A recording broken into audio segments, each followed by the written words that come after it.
Nakatayo ka sa ilalim ng malamig na ulan.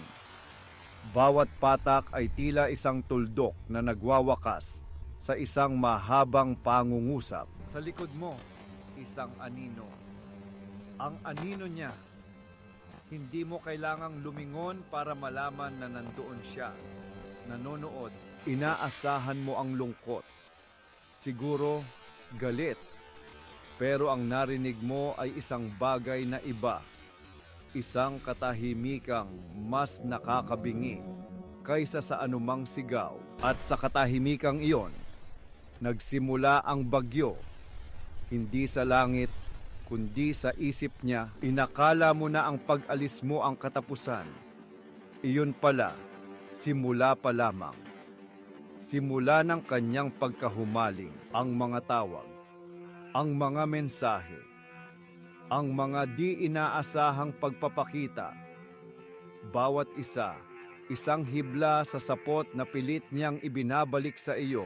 Nagtatanong ka sa iyong sarili, kung hindi na niya ako mahal, bakit ganito? Dahil ang tanong mo ay mali, ang pundasyon ng iyong pag-aakala ay bitak. Heto ang katotohanan.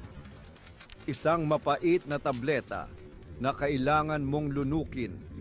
Hindi ito tungkol sa pag-ibig. Ito ay tungkol sa kontrol. Ito ay tungkol sa kapangyarihan sa kanyang mundo. Ikaw ay hindi isang tao. Ikaw ay isang salamin. Isang salamin na nagpapakita sa kanya ng imaheng gusto niyang makita. Na siya ay mahalaga, na siya ay makapangyarihan, na siya ay sapat. Ang tawag dito sa psikolohiya ay narcissistic supply. Ikaw ang kanyang pinagkukunan, hindi kanya minahal. Minahal niya ang pakiramdam na ibinibigay mo sa kanya at nang magpasya kang umalis, hindi mo lang siya iniwan.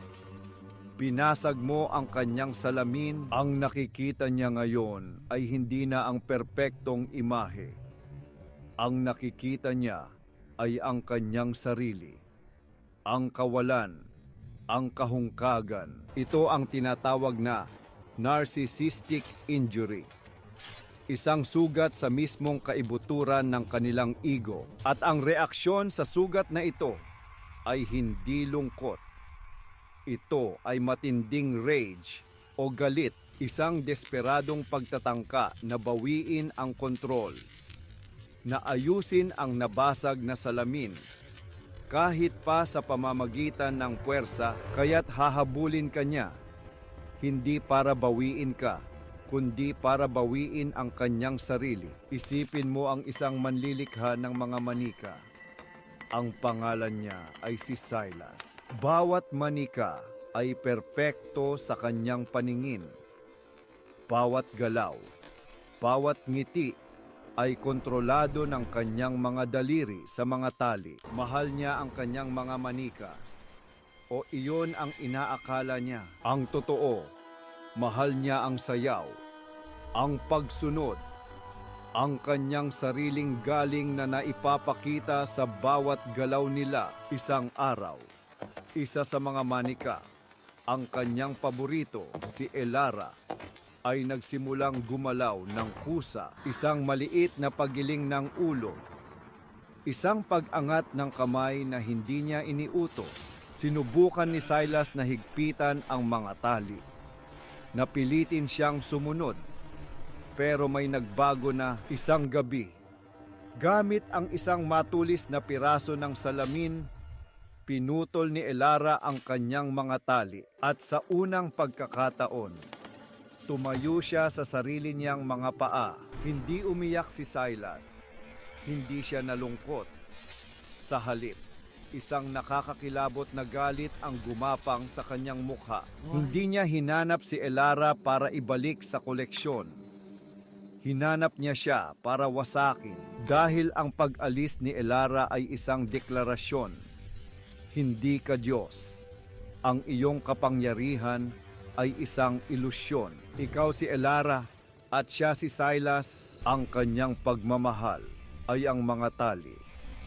Ang kanyang pagsuyo ay ang pagmamanipula sa iyong mga galaw. Nang pinutol mo ang mga ito, hindi ka isang nawawalang pag-ibig sa kanyang mga mata. Ikaw ay isang rebelyon, isang paghamak sa kanyang buong pagkatao, isang pagpapatunay ng kanyang pinakamalalim na takot, na sa ilalim ng lahat, siya ay walang laman. Kaya, oo, nababaliw siya. Pero hindi dahil sa pagmamahal sa iyo, nababaliw siya dahil sa pagkawala ng kanyang sarili. Ang sarili na ikaw ang bumubuo. Ito ay hindi isang trahedya ng pag-ibig. Ito ay ang resulta ng isang psikolohikal na laro na sa wakas ay natalo siya. Ang iyong pag-alis ay hindi isang pagkilos ng kalupitan. Ito ay isang pagkilos ng pag-iingat sa sarili. Ito ang iyong paglaya mula sa pagiging isang anino sa kanyang entablado. Huwag mong hayaang guluhin ng kanyang kaguluhan ang iyong kapayapaan. Ang kanyang bagyo ay kanya lamang. Ikaw ay malaya na